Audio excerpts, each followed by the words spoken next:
When golf was introduced as a populist game in Scotland, courses were developed around natural landforms like grassy sand dunes at the ocean edge. Man-made structures, ditches, and stone walls were common obstacles in early courses. Golf courses were low maintenance and environmentally friendly.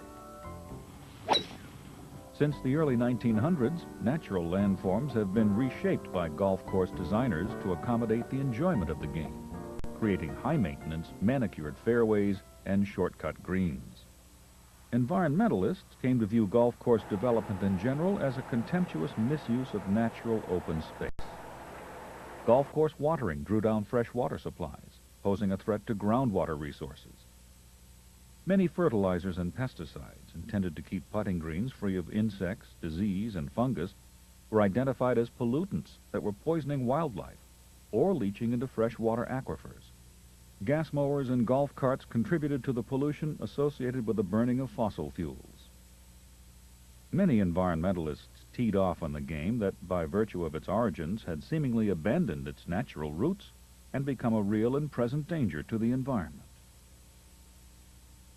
It was fitting, therefore, when in 1995, a joint meeting of environmental interests and golf industry representatives convened at Pebble Beach, California, sponsored by Golf Digest magazine, the National Wildlife Federation, and the Center for Resource Management, a Salt Lake City-based nonprofit environmental organization with a successful track record of environmental conflict resolution.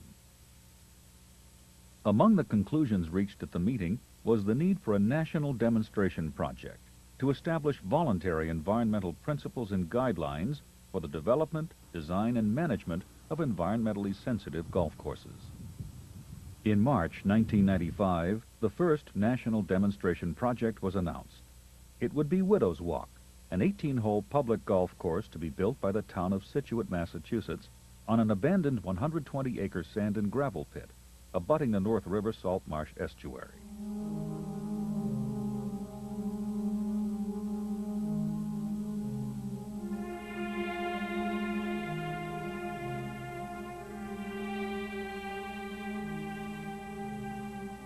For many years, the Widow's Walk property had been operated as a sand and gravel mine, providing materials required by the unprecedented growth of Boston 25 miles to the north in the 1950s and early 60s. Abandoned for many years, the 120-acre site was biologically impoverished and a community eyesore. Illegal dumping at the site, destructive dirt bike activity, and its proximity to the town landfill had severely impacted the natural habitat. Still, the site had enormous wildlife potential.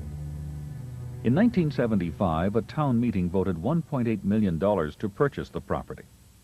A succession of private developers proposed varied uses of the property over the years, including golf courses, but none came to fruition.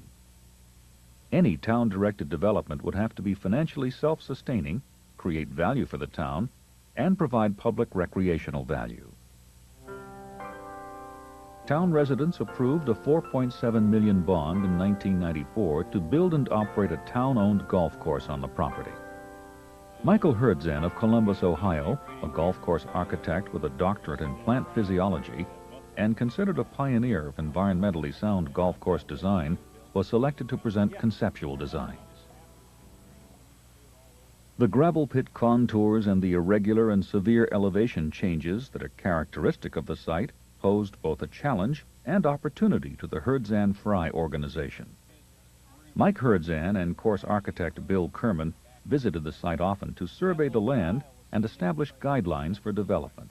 What do we need to know? Obviously, we'd like to try to establish a baseline. The baseline should be a point where we can measure departures from the baseline. What do we want to measure? It seems to me that every course ought to be making this sort of self-examination. And that's the whole point, is that if you find what's the best balance of fertilizers and pesticides for your own course, you're ahead of the game. The wetlands, the wildlife, and the water are the three most important buzzwords that come out of people's mouths when they ask us about our project and why this project that we're proposing to do in XYZ area is going to be environmentally sensitive. Everything impacts upon everything else. It's not just the wetlands, it's not just the sand plains, but recognizing how all those things impact. From the start, Widow's Walk was a living laboratory. A 40-member advisory council of industry experts, environmentalists, researchers, and educators was assembled and participated in many meetings to discuss design, construction, and management approaches that would suit the project's mission as an environmental demonstration project, to create a quality golf experience while minimizing potential environmental impact through the use of new technologies and best management techniques. I hope we really do figure out new ways to do things differently. And I think that's what Mike is talking about with the Scituate kind of course. We have a real opportunity to test new products and to compare different kinds of techniques and to really make some conclusions there about something being a superior management technique to something else. And I think that's just very exciting. Well, as we started to work at Widows Walk, every public meeting we had, every time that we addressed the council or every planning meeting we went to, we talked about the fact that this golf course is not going to be like every other green golf course. This golf course is going to be special. It's going to have special environmental qualities to it. In order to achieve that, what we did is first delineate all of the natural resources that are here, all the wetlands, all of the vernal pools that we had, all of the kinds of plants and animals that may be important. And then we identified those engineering criteria, such as where the roads and parking lot and the buildings would best fit. And then we tried to just simply lay the golf course into that network so that we impacted almost nothing if possible. During construction of the course and sandy soil of the property was easily shaped. Because there was little or no topsoil, tons of pelletized sewage sludge, created at the Deer Island Waste Treatment Facility of the Massachusetts Water Resources Authority, was mixed with sand to successfully create a receptive medium for turf. Fairways were purposefully designed to be concave to minimize runoff and to encourage subsurface water and nutrient flow towards the center of the fairways. Drought-resistant, fine-leaved, creeping fescue grasses were chosen for the fairways and roughs for their low reliance on water, fertilizer, and pesticides. I think the most challenging aspect of building a golf course as it relates to environment is changing golfers' perception, and that's happening as well. I think we as a society recognize that a good suntan isn't necessarily healthy. We're recognizing that being very slender and skinny isn't necessarily healthy. And I think we're starting to recognize that having all green grass isn't necessarily healthy either. And so the idea is to get golfers to recognize that golf courses can be fun to play and not need all the fertilizer and pesticide and water that we've had to use previously. So by changing golfers' perceptions, we can change the golf course. If they can come to understand that a different kind of course doesn't impede the enjoyment of their game of golf, that's huge. That's very powerful. Okay, guys, now the air comes. Go ahead.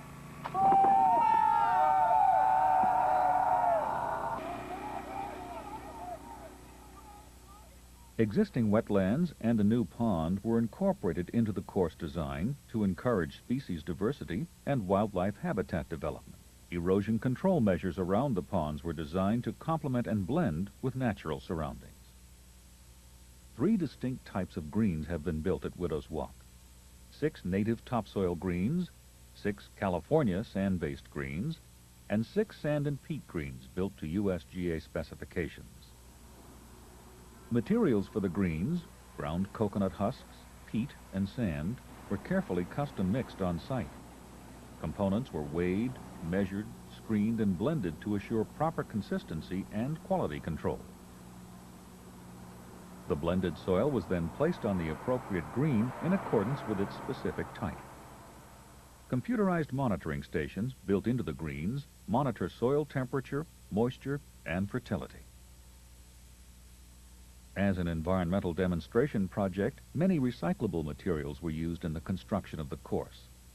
Golf cart paths and the parking lot are made of recycled asphalt from local highway repaving projects. Strips of discarded carpet were layered with topsoil and seed mix to create carpet bunkers. Organic debris and grass clippings are composted and used in divot repair mix and other uses. Electric carts reduce fossil fuel emissions.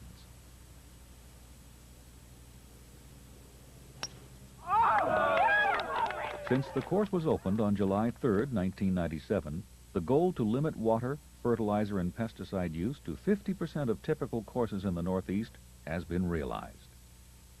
Reaching this milestone can be attributed to the efforts of Jeff Carlson, Widows Walk Golf Course Superintendent.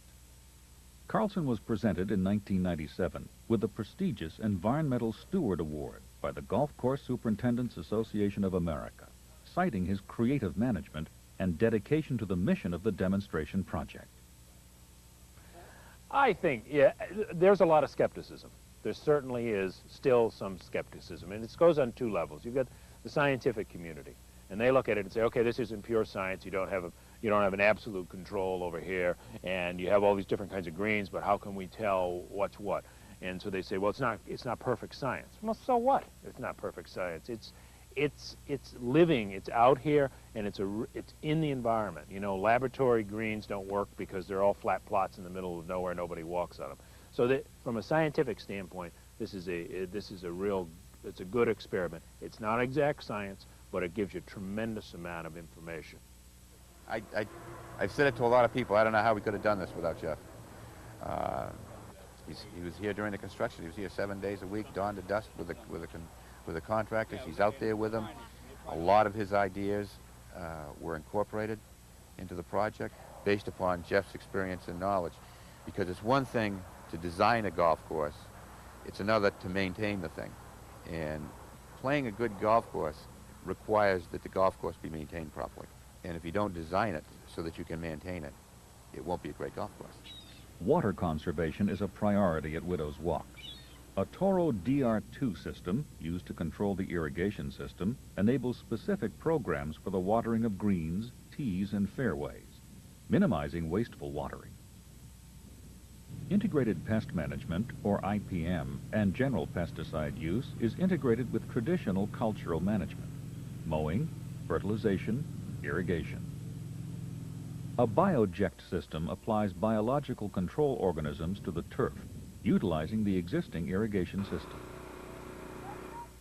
During the planning stages, throughout construction, and since the course's opening, Carlson and John Bresnahan, Environmental Research Coordinator at Widows Walk, have worked closely with interested parties to maximize the value of the golf course as a living laboratory. Here at Widows Walk, we have a number of different research programs or internships that are ongoing. First, we have this year we have the spikeless research with the University of Rhode Island. Along with, also with the University of Rhode Island, we have the look at the nutrient flow in the different greens constructions. Then with Mass Audubon, we've collaborated on the course guide.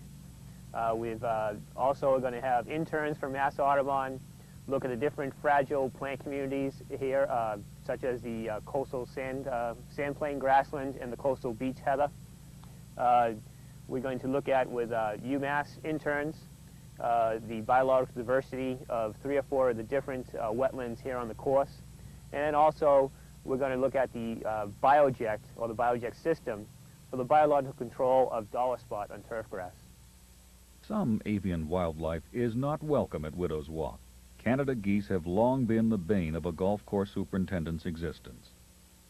I looked at a number of different things. Some towns, some people, they could just go out and shoot the geese. Well, from an environmental standpoint, we didn't think it would look too good that we go out and shoot the geese. So really the best idea we could come up with was the dog.